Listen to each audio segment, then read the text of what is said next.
Hello everyone, my name is Aarohi and welcome back to my channel. So guys, आज का lecture start करने से पहले जस्ट अ क्विक रिमाइंडर कि आपको वीडियो को like, comment, share and subscribe करना है। एंड अभी हम आज का लेक्चर स्टार्ट करते हैं। तो हमने लास्ट क्लास में क्या पढ़ा था? हमने ये देखा था कि अगर हमें इनपुट प्रिपेयर करनी है ट्रांसफार्मर के लिए, तो वो कैसे प्रिपेयर की जाती है। तो उसके लिए हमने क्या देखा था? हमारी इनपुट थी यहाँ पर, आप ये देखो, ये input sentence my name is Aarohi and I love coding. ये जो इनपुट सेंटेंस है, ये हम इनपुट देते हैं मॉडल को, ठीक है?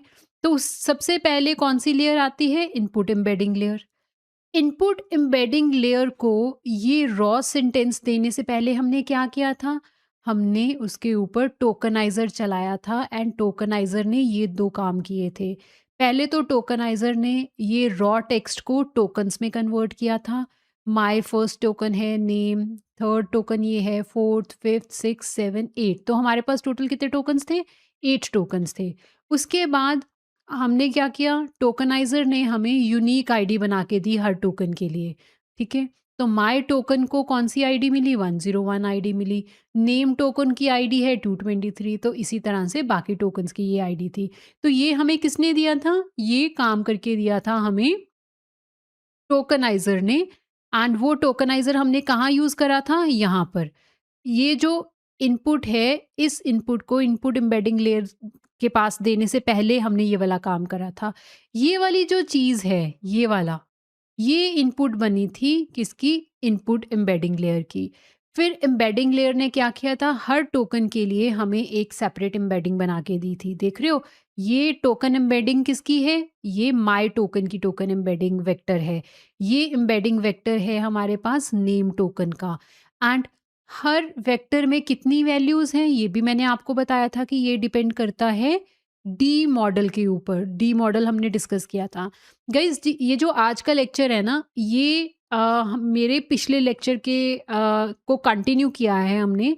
तो जो पिछले लेक्चर में हमने पढ़ा था, उसके बाद आप ये लेक्चर समझ पाएँगे। तो अगर आप डायरेक्टली ये वीडियो देख रहे हैं, आपने इसके पिछला वाला लेक्चर नहीं देखा है, तो आई हाईली रिकमेंड कि पहले आप वो लेक्चर अंडरस्टैंड करें, उसके बाद आपको ये लेक्चर अंडरस्टैंड होगा, ठीक है? तो डी मॉडल ना, मैंने वहीं पे डिटेल में बताया था कि डी मॉडल क्या होता है। अभी के लिए सिर्फ मैं इतना बता रही हूँ कि जितनी भी वैल्यू डी मॉडल में होगी, ठीक है? अगर 512 वैल्यू लिखी है, तो हर एम्बेडिंग वेक्टर के अंदर ये जो फ्लोटिंग पॉइंट वैल्यूज़ हैं, ये कितनी होंगी? जितनी डी मॉडल में वैल्यू हमने असाइन की हुई है, ओके? तो हमें हर टोकन का एम्बेडिंग वेक्टर मिल गया था। तो ये वाली जो आउटपुट थी, ये हमें कहाँ से मिली?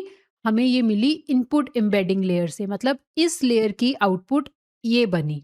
आज हम इसका नेक्स्ट स्टेप पढ़ेंगे, जो कि है पोजिशनल इनकोडिंग। आप देख रहे हो ना, ये जो वेक्टर्स हैं, जब हमारे पास ऐसे एम्बेडिंग वेक्टर बन गए, टोकन्स के एम्बेडिंग वेक्टर बन गए, वो एम्बेडिंग वेक्टर यहाँ पर ट्रांसफॉर्मर को देने से पहले ये ट्रांसफॉर्मर का एनकोडर है, ये ट्रांसफॉर्मर का डिकोडर है, ये वाली साइड, ठीक है? तो ट्रांसफॉर्मर के एनकोडर को ये वाली जो इनपुट एम्बेडिंग्स हैं टोकन की, ये देने से पहले इसके बीच में एक एक्स्ट्रा काम हो रहा है, जो कि है पोजिशनल इनकोडिंग। आज हम ये समझेंगे व्हाट इज़ पोजिशनल इनकोडिंग, इसका मैथ्स क्या है, लॉजिक क्या है, कैसे इसको इम्प्लीमेंट किया गया है, पेपर में क्या फॉर्मूला यूज़ हो रखा है। जो ट्रांसफॉर्मर का ओरिजिनल पेपर था, रियल फर्स्ट पेपर था, attention is all you need, जो 2017 में रिलीज़ हुआ था, उसमें पहले हम देखते हैं कि उन्होंने पोजिशनल इनकोडिंग के बारे में क्या लिखा हुआ है और क्या मैथ्स यूज़ किया हुआ है। तो हम वो पेपर ओपन कर लेते हैं। तो ये वो पेपर है, attention is all you need, है ना? इस पेपर को स्क्रॉल करो और हम किस सेक्शन में जाएँगे? जहाँ पर पोजिशनल इनकोडिंग की बात हो रखी है। देखो, ये वाला सेक्शन, पोजिशनल इनकोडिंग। इस सेक्शन में आप देखोगे ना, ये फ़ॉर्मूला यूज़ हो रखा है। 2 फ़ॉर्मूलाज़ यूज़ हो रखे हैं यहाँ पे। एक फ़ॉर्मूला है साइन फंक्शन को यूज़ कर रहा है, दूसरा फ़ॉर्मूला कॉस फंक्शन को यूज़ कर रहा है। तो ये वाले जो 2 फ़ॉर्मूलाज़ हैं, इनको यूज़ करके आज हम पोज़िशनल एन्कोडिंग वेक्टर बनाएँगे हर टोकन के लिए। अब ये पोज़िशनल एन्कोडिंग कॉन्सेप्ट हम यूज़ क्यों कर रहे हैं? ट्रांसफ़ॉर्मर के आर्किटेक्चर में, ये जो ट्रांसफ़ॉर्मर का आर्किटेक्चर मैंने आपको दिखाया था, यहाँ पर ये लिखा क्यों है, हम ऐड क्यों कर रहे हैं, इसकी नीड क्या है, पहले वो अंडरस्टैंड करते हैं। अब होता क्या है कि जितने भी ये टोकन्स हैं ना, जैसे माय नेम इज़, ये सारे टोकन, इनकी जब ये टोकन एम्बेडिंग्स बन गई, यहाँ पर इसकी आउटपुट क्या है? ये वाली इसकी आउटपुट है एम्बेडिंग्स, ठीक है? अब ये एम्बेडिंग्स बताती क्या हैं? ये जो नंबर्स हैं, इनका क्या मतलब है? ये हमने बनाए क्यों? देखो, हमें ये एम्बेडिंग वेक्टर इसलिए चाहिए क्योंकि ट्रांसफॉर्मर को जो टोकन्स का मतलब है, वर्ड्स का मतलब है, वो ना ये वाले टोकन एम्बेडिंग्स के साथ ही समझ आएगा। तो हम हमेशा क्या करते हैं, कोई भी आप काम करते हो एआई में, तो आपका फर्स्ट स्टेप हमेशा ये होता है कि आप डेटा को उस तरह से प्रिपेयर करते हो ताकि जो भी मॉडल आप यूज़ कर रहे हो, उस मॉडल को डेटा समझ आ जाए। तो आज हम ट्रांसफॉर्मर यूज़ कर रहे हैं। अब ट्रांसफॉर्मर को जो वर्ड्स हैं वो कैसे समझ आते हैं? इस तरह की एम्बेडिंग्स के फॉर्म में, ठीक है? तो हमने एम्बेडिंग्स तो बना दी। अब होता क्या है गाइज़, अगर आपने ना आरएनएन्स पढ़े होंगे, रिकरेंट न्यूरल नेटवर्क्स अगर पढ़े होंगे, उसमें क्या होता था, 1 वर्ड जाता था मॉडल के पास, जैसे 1-1 करके वर्ड जाता था, 1 वर्ड एट अ टाइम। पहला वर्ड पहले गया, फिर उसके बाद दूसरा वर्ड गया, फिर तीसरा वर्ड गया। इस तरह से मॉडल के पास इनपुट जाती थी और वो काम करता था, ठीक है? तो जो वर्ड पहले जा रहा है मॉडल के पास, तो मॉडल को पता है कि ये वर्ड जो है, ये फर्स्ट वर्ड है सीक्वेंस का या डेटा का। फिर जो सेकंड नंबर पे गया, मॉडल को ऑटोमेटिकली पता चल जाता था कि ये सेकंड वर्ड है इस सीक्वेंस का। तो मॉडल को ना ये क्लियर हो जाता था कि कौन-सा फर्स्ट वर्ड है, कौन-सा सेकंड वर्ड है, कौन-सा लास्ट वर्ड है। पूरे वर्ड के सीक्वेंसेस, पोज़ीशंस मॉडल को पता चल जाती थी रिकरेंट न्यूरल नेटवर्क में। अब ट्रांसफॉर्मर में क्या होता है ना कि सारा डेटा, सारे टोकन्स इकट्ठे एक बार में ही मॉडल के पास जाते हैं। मतलब यहाँ पर जब डेटा हम देंगे ना इनकोडर को, ये सारे जो टोकन्स हैं, इन सब टोकन्स की ये जो एम्बेडिंग्स है ना, ये इकट्ठी एक बार में ही मॉडल के पास जाएगी पैरेलली। मतलब एक टाइम पे ही ये सारी की सारी एम्बेडिंग्स जो हैं मॉडल के पास चले गई, इनकोडर के पास, ट्रांसफॉर्मर के पास चले गई। अब जब सारी इनकोडिंग्स यानी कि सारे टोकन्स एक ही बार में मॉडल के पास जा रहे हैं, ट्रांसफॉर्मर के पास जा रहे हैं, तो ट्रांसफॉर्मर को पता नहीं चलता कि कौन सा वर्ड सेंटेंस का फर्स्ट वर्ड है, कौन सा सेकंड वर्ड है, कौन सा लास्ट वर्ड है, कौन सा वर्ड कौन से वर्ड के बाद आ रहा है। मतलब ट्रांसफॉर्मर को टोकन्स की पोजीशन का नहीं पता चलता। अब अगर ट्रांसफॉर्मर को टोकन की पोजीशन का ही नहीं पता, उसे यही नहीं पता कि कौन सा वर्ड सेंटेंस में पहले आ रहा है, कौन सा बाद में आ रहा है, तो वो मीनिंग नहीं अंडरस्टैंड कर पाएगा ना सेंटेंस का। तो ये इम्पॉर्टेंट है कि आप ट्रांसफॉर्मर को ये भी इंफॉर्मेशन भेजो कि कौन सा टोकन कौन से नंबर पे है सीक्वेंस में, है ना? क्योंकि ये जो एम्बेडिंग्स हैं, ये तो सिर्फ क्या बता रही हैं, ये तो बता रही हैं इन टोकन्स का मीनिंग। मतलब माय टोकन का मीनिंग जो है, ये जो नंबर्स हैं, ये जो एम्बेडिंग है, ये बता रही है, ठीक है? उसी तरह से लव का क्या मतलब है, वो ये जो एम्बेडिंग है ये बता रही है। बट ये वाली एम्बेडिंग जो है, ये वाली इस साइड जो मैं आपको टोकन एम्बेडिंग्स बता रही हूँ, ये एम्बेडिंग पोजीशन नहीं बता पा रही, कि ये नहीं बता पा रही कि जो लव टोकन है वो सीक्वेंस में कौन से नंबर पे आता है, या नेम टोकन जो सीक्वेंस में कौन से नंबर पे आता है, ठीक है? तो अगर आपके मॉडल को यही नहीं पता होगा कि कौन-सा वर्ड, कौन-सा टोकन कौन से नंबर पे आता है, तो उसको सीक्वेंस का मीनिंग समझ नहीं आएगा, वो सेंटेंस का मीनिंग समझ नहीं आएगा। तो ये इम्पोर्टेंट है कि आप ट्रांसफॉर्मर को हर टोकन की पोजीशन भी बताओ। ये एम्बेडिंग्स तो देंगे, वर्ड्स के मीनिंग तो दे ही रहे हैं, ये सारा डेटा तो उसको मिल ही रहा है, टोकन्स मिल रहे हैं ट्रांसफॉर्मर को। उसके साथ-साथ अब हम उनकी टोकन्स की जो पोजीशन है ना, वो भी ऐड करेंगे, एंड वो पोजीशन ऐड करने के लिए हम पोजिशनल एनकोडिंग यूज़ करते हैं। अब ये कॉन्सेप्ट को हम अंडरस्टैंड करेंगे डिटेल में कि कैसे किया जाता है ये काम। आपको इतना तो समझ आ गया ना क्यों चाहिए पोजिशनल एनकोडिंग? क्योंकि हर टोकन की पोजीशन भी बतानी है हमें ट्रांसफॉर्मर को। अब हम इसको अंडरस्टैंड करते हैं कि ये काम कैसे करता है। तो ना हम यहाँ पे एग्जाम्पल ले लेते हैं। हम ना अपने वाला एग्जाम्पल लेके चलते हैं। तो हमारा इनपुट सेंटेंस ये था, उसके ऊपर टोकनाइज़र चला, टोकनाइज़र ने ये 2 काम कर दिए, ठीक है? इतना हमें पता है ना? अब ये फ़ॉर्मूला है पोज़िशनल एन्कोडिंग का। यही फ़ॉर्मूला बताया था ना मैंने? देखो, एक तो है साइन वाला, एक है कॉस। तो ये 2 फ़ॉर्मूलाज़ मिलके हमें पोज़िशनल एन्कोडिंग वेक्टर देते हैं हर टोकन के लिए। हमें हर टोकन की पोजीशन जाननी है ना, कि माय टोकन की क्या पोजीशन है, नेम टोकन की क्या पोजीशन है, इन सब टोकन्स की क्या पोजीशन है। तो जितने भी टोकन्स की पोजीशन आपको चाहिए, आपको हर टोकन के लिए एक सेपरेट पोजिशनल इनकोडिंग वेक्टर बनाना पड़ता है। जैसे हर टोकन के लिए हमने एक सेपरेट एम्बेडिंग वेक्टर बनाया था ना, ये वाला, हर टोकन के लिए सेपरेट एम्बेडिंग वेक्टर बनाए, वैसे ही हर टोकन के लिए सेपरेट पोजिशनल इनकोडिंग वेक्टर भी बनेगा जो उस टोकन की पोजीशन बताएगा। तो इस फॉर्मूला में ना, ये जो पीओएस है मतलब पोजीशन, ये क्या है, ये जो आई लिखा हुआ है ये क्या है, डी मॉडल क्या है, इन चीज़ों को अंडरस्टैंड करते हैं, फिर हम फॉर्मूला पे आएंगे दोबारा। तो पहले हम अंडरस्टैंड कर रहे हैं कि पीओएस यानी कि पोजीशन क्या है। ओके, इसका क्या मतलब है, ये क्या रिप्रेजेंट कर रहा है वो देखते हैं। तो ये पोजीशन का सिंपल मतलब होता है पोजीशन ऑफ टोकन। एग्जाम्पल के थ्रू समझाती हूँ, यहाँ मैंने लिखा हुआ है, देखो हमारे सेंटेंस ये था, इनपुट सेंटेंस, इसमें सबसे पहले टोकन कौन सा है, माय टोकन है सबसे पहला। तो हमारा टोकन नंबर 1 क्या है, माय, एंड उसकी पोजीशन क्या हुई, 0। ये जो सबसे पहले स्टार्ट हो रहा है ये 0 इंडेक्स से स्टार्ट होगा, तो 0 पोजीशन पे है ये। उसके बाद सेकंड टोकन क्या है, नेम, हमारा सेकंड टोकन क्या है, नेम।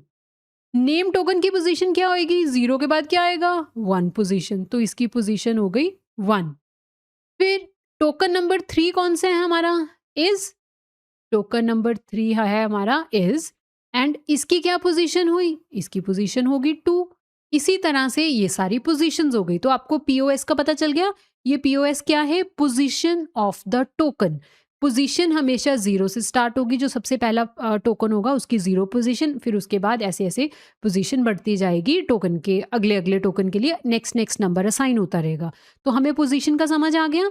अब हम अंडरस्टैंड करते हैं ये आई का मीनिंग। ये जो आई लिखा हुआ है यहाँ पे और यहाँ पे, यहाँ पे भी है, यहाँ पे भी है, ये आई क्या है, अब हम ये अंडरस्टैंड करते हैं।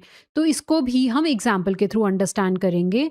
तो आप सपोज करो हमारा इनपुट सेंटेंस यही है, हमारा इनपुट सेंटेंस क्या है, my name is Aarohi and I love coding, ये उसके टोकन्स है, ठीक है ना। तो कितने टोकन्स हैं हमारे पास, ये 8 टोकन्स हैं, देख रहे हो ना, टोकन 1 to 8। तो हमारे पास टोटल नंबर ऑफ जो टोकन्स हैं, टोटल टोकन्स हैं हमारे पास 8, right. And D model suppose करो हमारा है 4। गाइज सिंप्लिसिटी के लिए मैंने 4 लिखा है, ताकि मैं आपको कैलकुलेशन जब करके दिखाऊं तो हमारी इजीली कैलकुलेशन हो जाए। But D model real LLMs में इतना छोटा वैल्यू नहीं होती है, इसकी वैल्यू कई मॉडल्स में 512 होती है, कई मॉडल में 768 वैल्यू होती है, कई में 1024 होती है, 4096 होती है। तो इस तरह की वैल्यूज होती हैं। यहाँ पर सिर्फ हमने 4D मॉडल की वैल्यू इसलिए ली है ताकि हमें छोटा एग्जाम्पल हो, कम नंबर्स हो और हम कैलकुलेशन को इजीली अंडरस्टैंड कर सके। तो हमारे इनपुट सेंटेंस के अकॉर्डिंगली हमारे पास 8 टोकन्स हैं एंड डी मॉडल की वैल्यू है 4। तो जब हम एम्बेडिंग बनाते हैं, यहाँ पे ना हम लिख लेते हैं, फॉर एग्जाम्पल हमारा फर्स्ट टोकन है माई। माई का जो टोकन एम्बेडिंग बनी, एम्बेडिंग लेयर ने जो टोकन एम्बेडिंग बना के दी, उसने ये बना के दी 0.1, 0.2, 0.3 एंड 0.4। मैंने यहाँ पे सिर्फ 4 वैल्यूज लिखी, क्यों, क्योंकि डी मॉडल 4 है। जितनी डी मॉडल की वैल्यू होती है आपके एम्बेडिंग वेक्टर में उतनी ही वैल्यूज होंगी। अब ये क्या मिला मुझे, ये मुझे माय टोकन के लिए एम्बेडिंग वेक्टर मिल गया जो एम्बेडिंग लेयर ने बनाया था, ठीक है, ये मेरा एम्बेडिंग वेक्टर है। ऑलराइट, अब ये जो एम्बेडिंग वेक्टर है ये इस वर्ड के बारे में इंफॉर्मेशन दे रहा है, पर ये पोजीशन नहीं बता रहा। अब मुझे क्या करना है, मुझे पोजिशनल इनकोडिंग वेक्टर बनाना है, किसका, माय टोकन का। पीई मतलब पोजिशनल इनकोडिंग, ये पीई का मतलब पोजिशनल इनकोडिंग। मुझे पोजिशनल इनकोडिंग वेक्टर किसका बनाना है, माय का बनाना है। अभी मैं फर्स्ट टोकन का बना के बता रही हूँ।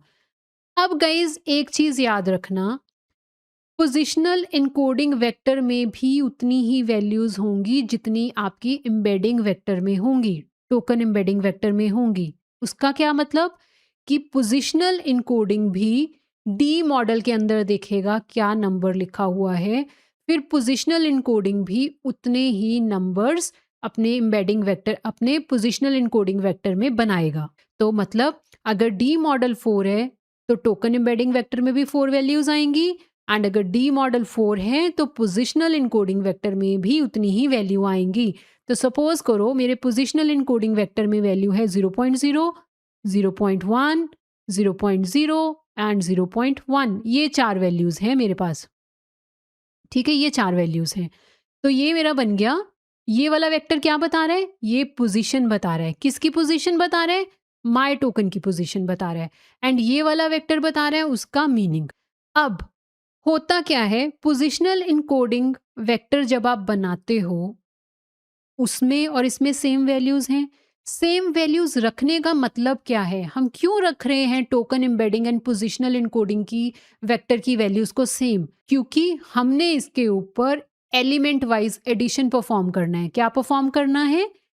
Element wise addition. अब एलिमेंट वाइज एडिशन क्या होता है? एलिमेंट वाइज एडिशन का सिंपल मतलब इस वाले वेक्टर की फर्स्ट वैल्यू आप ऐड करोगे इस वाले वेक्टर की फर्स्ट वैल्यू से, इस वाले वेक्टर की सेकंड वैल्यू आप ऐड करोगे सेकंड वैल्यू से, थर्ड वैल्यू को आप ऐड करोगे थर्ड में, फोर्थ वैल्यू को आप ऐड करोगे फोर्थ में। जब आप इन दोनों को ऐड कर दोगे ना, आपको जो फाइनल एम्बेडिंग वेक्टर मिलेगा, जो फाइनल आपकी एम्बेडिंग होएगी, वो क्या होगी? 0.1 में 0 ऐड करो तो क्या मिला? 0.1 मिला। ठीक है, 0.2 में 0.1 ऐड किया तो 0.3 मिल गया। 0.3 में 0.0 ऐड किया तो हमें दोबारा से 0.3 मिल गया। 0.4 में 0.1 ऐड करो तो आपको मिल गया 0.5।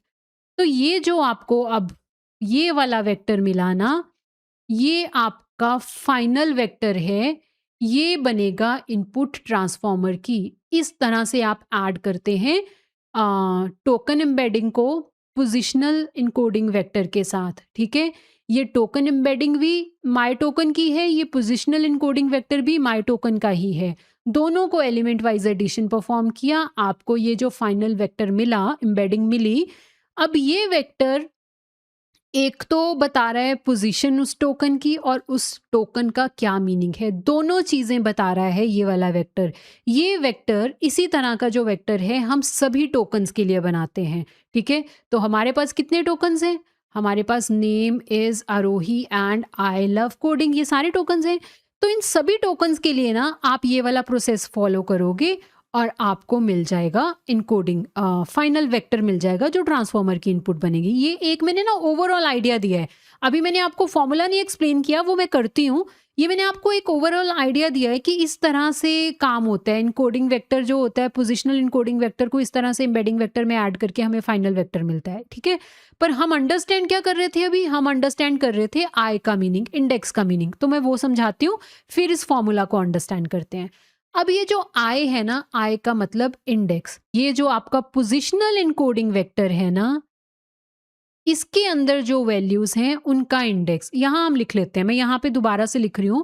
सपोज करो पोजिशनल इनकोडिंग वेक्टर आपने बनाया माय टोकन के लिए और उसके अंदर क्या वैल्यूज हैं? 0.0, 0.1, 0.0, 0.1, फिर से 0.0, 0.1। तो सपोज ये 4 वैल्यूज हैं। ये 4 वैल्यूज हमने इसलिए ली क्योंकि डी मॉडल 4 है। तो ये आई का मतलब इंडेक्स ऑफ वैल्यूज जो कि हैं पोजिशनल इनकोडिंग वेक्टर के अंदर। मतलब यहाँ पे ये फर्स्ट वैल्यू के लिए आई, यहाँ पे इस वैल्यू का इंडेक्स है 1, इस वैल्यू का इंडेक्स सॉरी इस वैल्यू का इंडेक्स है 0, 0 से इंडेक्स स्टार्ट होगा। ये सेकंड वैल्यू है जो पोजिशनल इनकोडिंग वेक्टर की जो माय टोकन का है, इसका है इंडेक्स 1, इसका इंडेक्स है 2, इसका इंडेक्स है 3। तो आपको आई का मीनिंग पता चला। आई का मीनिंग सिंपल वर्ड्स में क्या है कि जो आपके पास पोजिशनल इनकोडिंग वेक्टर होगा उसके अंदर जो वैल्यूज हैं उनका इंडेक्स, एंड इंडेक्स हमेशा 0 से स्टार्ट होगा। जो सबसे पहली वैल्यू होगी उसका 0 इंडेक्स होगा, सेकंड वैल्यू का 1 इंडेक्स, उसकी अगली वैल्यू का 2 एंड उसकी अगली वैल्यू का 3। अब अगली चीज जो ध्यान में रखने वाली है, आपने देखा होगा मैंने आपको बताया ये फॉर्मूला यूज किया गया है जो सबसे पहला पेपर है attention is all you need, उसमें जो पोजिशनल इनकोडिंग का काम किया गया है वो ये फॉर्मूला से किया गया है। इसमें 2 फॉर्मूलाज यूज हो रहे हैं, एक साइन एक कॉस, है ना। तो अब एक रूल है जो पोजिशनल इनकोडिंग के लिए जो उस पेपर के रिसर्चर्स हैं उन्होंने यूज़ किया, वो रूल क्या है वो अंडरस्टैंड करते हैं। पोजिशनल इनकोडिंग जो वेक्टर होगा ना, उसमें एक बार में 2 इंडेक्सेस के ऊपर काम होगा, पेयर में काम होगा। क्यों? आप ये 2 फ़ॉर्मूलाज़ देख रहे हो? पेयर में काम का मतलब क्या है? ये 2 वैल्यूज़ का एक पेयर बना, 0 इंडेक्स 1 एक पेयर में आ गए, इंडेक्स 2 एंड इंडेक्स 3 अगले पेयर में आ गए। तो ये हमारा हो गया पेयर 1, ये हमारा हो गया पेयर 2। तो अगर हमारी डी मॉडल की वैल्यू 4 है तो हमारे पास 2 ही पेयर बनेंगे। अगर डी में मॉडल की वैल्यू 6 होती तो यहाँ पे 2 वैल्यू और होती तो हमारे पास 3 पेयर बन जाते, ठीक है? तो पेयर का मतलब 2 वैल्यूज़ पोजिशनल इनकोडिंग वेक्टर की। तो हमेशा पोजिशनल इनकोडिंग वेक्टर अगर आप फॉलो कर रहे हो वो वाला पोजिशनल इनकोडिंग मेथड जो attention is all you need में यूज़ हो रखा है, तो आप 2 वैल्यूज़ को एक पेयर में लोगे। 2 वैल्यूज़ पोजिशनल इनकोडिंग वेक्टर की 2 वैल्यूज़ का एक पेयर बनेगा। वो 2 इंडेक्सेस के ऊपर एक बार में काम होगा। एक जैसे ये वाला फर्स्ट इंडेक्स है, इस इंडेक्स के ऊपर ये वाला फॉर्मूला चलेगा, सेकंड वाले इंडेक्स के ऊपर ये वाला फॉर्मूला चलेगा। मतलब जितने भी इवन इंडेक्सेस होंगे, इवन इंडेक्सेस के ऊपर तो साइन वाला फॉर्मूला चलेगा, ऑड इंडेक्सेस के ऊपर क्या चलेगा? कॉस वाला फॉर्मूला चलेगा। गाइज ये इंपॉर्टेंट चीज़ है, आपको याद रखनी है इस चीज़ को कि पोजिशनल इनकोडिंग जब भी आप कर रहे हो तब उसका जो वेक्टर होगा, first index second index, 2 index एक बार में काम करेंगे। 2 इंडेक्सेस को यूज़ करके एक बार में पोजिशनल इनकोडिंग के पास इनपुट जाती है, और जितने भी इवन इंडेक्सेस होंगे वो साइन वाला फॉर्मूला यूज़ करेंगे, जितने भी ऑड इंडेक्सेस होंगे वो कॉस वाला फॉर्मूला यूज़ करेंगे। ओके, अब आपको पोजीशन का मीनिंग क्लियर है? ठीक है? पोजीशन का मतलब मैंने सिंपल क्या बताया, जो सबसे पहला है उसकी पोजीशन 0 है, फिर 1 है, फिर 2 है, फिर 3 है, इस तरह से। अब आई का मीनिंग भी पता चल गया। आई का मीनिंग सिंपल क्या है? इंडेक्स। किनका इंडेक्स? जो पोजिशनल इनकोडिंग आपका वेक्टर बनेगा हर टोकन के लिए, उसके अंदर जो वैल्यूज़ हैं उनका इंडेक्स, ठीक है? एंड आपको मैंने एक और चीज़ बताई, ये फॉर्मूला इस तरह से है, 2 पार्ट्स हैं इस फॉर्मूला के। दैट मीन्स आपको पेयर में काम करना है। इवन वाले इंडेक्सेस ऊपर वाला फॉर्मूला यूज़ करेंगे साइन वाला, एंड ऑड वाले इंडेक्सेस नीचे वाला फॉर्मूला यूज़ करेंगे कॉस वाला। इतना समझ आ गया?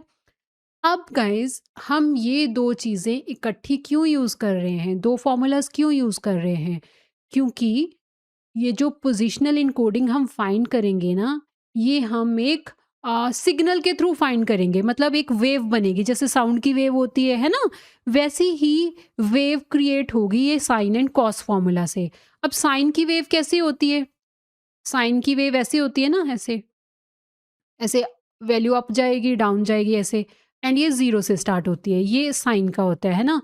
तो sine 0 is equal to 0, right? अब कॉस की वेव कैसे होती है? ये तो मैंने आपको बताई, ये वाली वेव किसकी है? इससे हमें ऐसी वेव मिलती है। अब कॉस के लिए वेव कैसी होती है?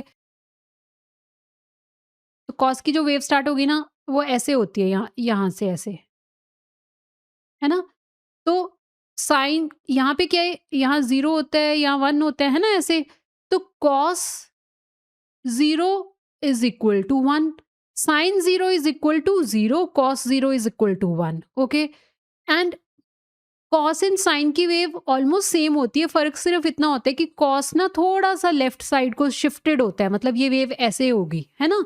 तो ये यहाँ पर आपको ऐसे मिलेगी, cos is little shifted towards left side. तो ये ऐसी वेव्स होती हैं। इन दोनों को मिलके हम एक सिग्नल बनाते हैं, जो सिग्नल पोजीशन बताता है हर टोकन की। तो गाइज़ मैं सिर्फ ये एक बेसिक आइडिया दे रही हूँ, अगर हम इस टॉपिक में अब डिटेल में चले जाएँगे, फ्रीक्वेंसी पढ़ने लग जाएँगे, लो फ्रीक्वेंसी, हाई फ्रीक्वेंसी, ऐसी टर्म्स, बहुत ज़्यादा लेंथी लेक्चर हो जाएगा, तो मैं वो नहीं बता रही हूँ आज की वीडियो में। सिर्फ एक ओवरव्यू सा दे रही हूँ कि ये साइन कॉस सिंपल क्या होता है, एक तरह का हमें सिग्नल बनाना है, वो सिग्नल से पोजीशन पता चलती है। अगर सिग्नल ज़्यादा तेज़ चल रहा है तो उससे एक तरह की पोजीशन मिलेगी। अगर सिग्नल स्लोली, मतलब वेव स्लोली ऐसे अप एंड डाउन हो रही है, उससे अलग तरह की इंफॉर्मेशन मिलेगी। तो इस तरह की वेव्स को, इस तरह के सिग्नल जनरेट करके हमें पोजीशन पता चलती है हर टोकन की, और उसके लिए मैंने आपको फॉर्मूला बता दिया। अब आपको इन चीज़ों के मतलब पता है। जब हमने माय टोकन का पोजिशनल इनकोडिंग वेक्टर निकालना है तो क्या होगा, पीओएस की जगह पे क्या वैल्यू आएगी, 0 वैल्यू आएगी। क्यों? क्योंकि माय टोकन सबसे पहले आता है, उसकी पोजीशन 0 है। तो हम ऐसा करते हैं ना, इस फॉर्मूला का यूज करके एक टोकन को कैसे फॉर्मूला अप्लाई करके आउटपुट आएगी वो देख लेते हैं। तो यहाँ पे देखो, ये देखो मैंने ना ऑलरेडी लिखा हुआ है, ये हमारी इनपुट थी, ये हमारे टोकन्स थे, राइट। तो टोकन 1 हमारा क्या है, माय, जिसकी पोजीशन क्या है, 0 0 ही है ना माय टोकन की पोजीशन, ये 0 है। तो अब ये डायमेंशन 0 1 2 3 4 का क्या मतलब, 0 मतलब जो पोजिशनल इनकोडिंग वेक्टर की फर्स्ट वैल्यू बनेगी, यानी कि ये वाला, ये मेरा ना पोजिशनल इनकोडिंग वेक्टर बना हुआ है माय का, जब हमने ये वाला फॉर्मूला सॉल्व करा था उसके बाद। तो ये 0 मतलब ये वाला इंडेक्स फर्स्ट वैल्यू, 1 मतलब ये वाला इंडेक्स, ये 2 मतलब ये वाला इंडेक्स, 3 मतलब ये वाला इंडेक्स। तो डायमेंशन क्लियर होगी क्या मतलब है। अब यहाँ पे देखो फॉर्मूला लग रहा है साइन, अब 0 डायमेंशन मैंने बोला था पेयर में काम होगा, तो ये दो चीज़ें, ये दो इंडेक्स एक बार में जाएंगे, ये दो इंडेक्स एक बार में जाएंगे। इस वाले इंडेक्स पे साइन फॉर्मूला चलेगा, इस 1 ऑड इंडेक्स है तो कॉस फॉर्मूला चला, फिर 2 पे 2 इवन है तो साइन फॉर्मूला चला, 3 ऑड है तो कॉस फॉर्मूला चला। एंड ये 0 का मतलब क्या है, पोजीशन, पोजीशन क्या है, माय माय टोकन की पोजीशन क्या है, 0, तो इसलिए हमने पोजीशन की जगह 0 लिखा। फिर हमने इसको सारी को वैल्यूज फिल करी, एंड डी आपको पता है हमारा 4 है, तो हमने सारी की वैल्यू फिल करी, तो हमें ये वाली एक वैल्यू मिली। ठीक है, इस फॉर्मूला को सॉल्व करके इंडेक्स 0 के लिए ये वैल्यू मिली, इंडेक्स 1 के लिए ये वैल्यू मिल गई, इंडेक्स 2 के लिए ये वैल्यू मिली, और इंडेक्स 3 के लिए ये वैल्यू मिल गई। तो मेरे को पोजिशनल इनकोडिंग वेक्टर मिल गया माय टोकन का। इसी तरह से आप नेम इज, अब नेम का अगर सॉल्व करना हो तो क्या चेंज होगा, इस वाले कोड में क्या चेंज होगा नेम टोकन के लिए। इस वाले कोड को अगर हमने चेंज करना हो नेम टोकन के लिए, जो सेकंड टोकन है, तो क्या चेंज होगा, नेम की पोजीशन क्या है, इसकी पोजीशन 0 है तो नेम की पोजीशन 1 है। तो ये जो 0 की जगह पे क्या आ जाएगा, इस 0 की जगह पे काट के 1 लिख दो, यहाँ पे भी 1 लिखो, यहाँ पे भी 1 लिखो, यहाँ पे भी 1 लिखो, जो वैल्यूज चेंज करनी है इस तरह से चेंज करोगे। सेम उसी तरह से जब इज होगा, इसकी पोजीशन क्या है, 2 है, तो यहाँ पे 1 की जगह 2 आ जाएगा हर जगह पे, और इस फॉर्मूला को सॉल्व करोगे तो आउटपुट मिल जाएगी। पहले पे साइन, इवन वाले पे साइन यूज होगा, ऑड वाले पे कॉस फंक्शन यूज होगा। तो इस तरह से आपको पोजिशनल इनकोडिंग वेक्टर मिलता है हर टोकन का। आपको हर टोकन का जब पोजिशनल इनकोडिंग वेक्टर मिल गया, उसके बाद क्या करना है, मैंने आपको बताया था एलिमेंट वाइज एडिशन। रिमेंबर, ये वाला सेक्शन देखो, जैसे ये माय टोकन का टोकन एम्बेडिंग थी जो एम्बेडिंग लेयर से मिली, फिर ये हमने उसकी पोजिशनल इनकोडिंग वेक्टर निकाला, एलिमेंट वाइज एडिशन कर दिया, तो आपको फाइनल वेक्टर मिल जाएगा इस तरह का। ये अब आपकी इनपुट बनेगी किसकी, ट्रांसफॉर्मर की। ठीक है, तो गाइज ये होता है पोजिशनल इनकोडिंग। अब हमने इनपुट फुल्ली प्रिपेयर कर ली, हमारे को अब ये भी पता है, मतलब अब ट्रांसफॉर्मर को ये भी पता चल जाएगा कि टोकन टोकन का क्या मीनिंग है, क्या टोकन है, कौन से वर्ड की बात हो रही है, उनके साथ उनकी पोजीशंस भी हमने ऐड कर दी, तो ट्रांसफॉर्मर को वर्ड की पोजीशन भी मिल जाएगी और उसकी बारे में पता भी चल जाएगा। तो अब हम नेक्स्ट लेक्चर में समझेंगे कि ट्रांसफॉर्मर कैसे काम करता है, इनकोडर कैसे काम करता है, डिकोडर कैसे काम करता है, अटेंशन क्या होता है, क्वेरी की वैल्यू, ये सब चीज़ें क्या है, ये सब हम कवर करेंगे नेक्स्ट लेक्चर में। बट गाइज प्लीज़ आप वीडियोस को लाइक करें, कमेंट करें, शेयर करें, सब्सक्राइब करें, एंड आई होप ये वीडियो हेल्पफुल रहा होगा आपके लिए। So thank you for watching.